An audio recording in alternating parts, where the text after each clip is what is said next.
Bonsoir, je suis Laurent. Je voudrais vous présenter Adebo. Adebo, c'est le Dropbox pour tous vos contacts.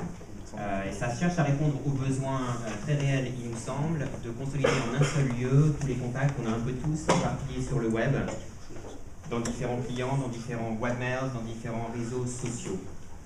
Le but, c'est qu'ils arrivent tous en un seul endroit, qui soit évidemment consultable depuis soit son laptop, soit son mobile.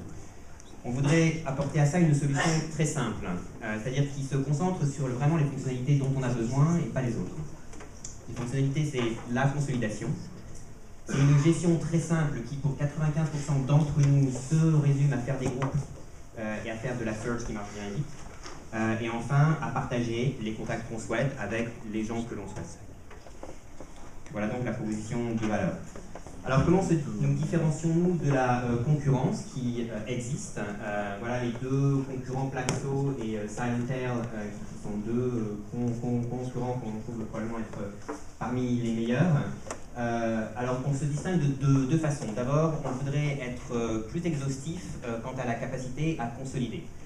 Et consolider les grands clients, les réseaux sociaux principaux, donc être plus exhaustif, tous mes clients, tous mes réseaux.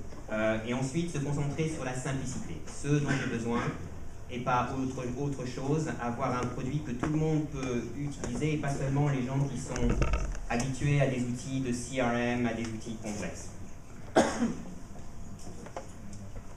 Comment allons-nous aller vers nos clients? En termes de prix, pour être très honnête, on se pose la question d'un modèle qui serait un freemium ou d'un modèle qui est plutôt du côté de l'essai gratuit.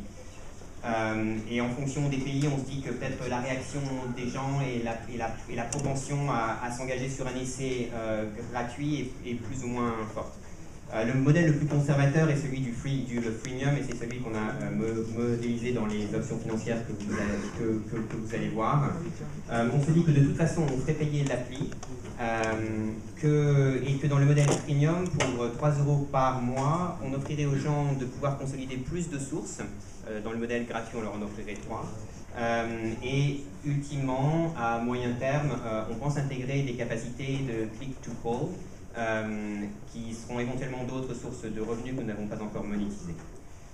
Pour acquérir ces clients, on va se concentrer d'abord sur les prescripteurs et ensuite faire du PR, des relations publiques et presse, pour activer au maximum la viralité, qui est vraiment le mécanisme cœur. Les gens auront intérêt à répandre cet outil, d'une part parce que tous les gens avec qui je le partage, et eux et moi pourront avoir nos contacts personnels mis à jour automatiquement, comme le téléphone, ou autant de données que typiquement on ne va pas mettre sur un réseau social. Et enfin, je gagnerai des mois gratuits en faisant en sorte que mes amis sign up. Voilà quelques données financières. Alors, simulation financière.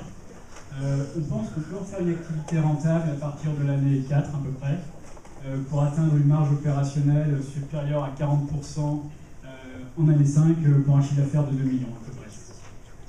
On pense qu'on peut bâtir cette plateforme avec un financement d'à peu près 300 000 € la première année, et puis ensuite 800 000 € entre l'année 2 et l'année 3.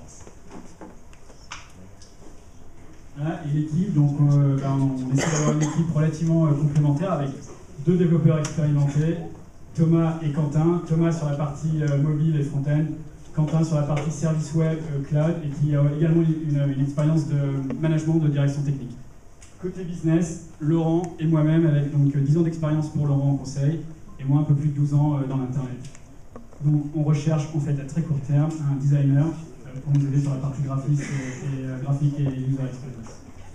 Voilà, merci beaucoup. Et donc,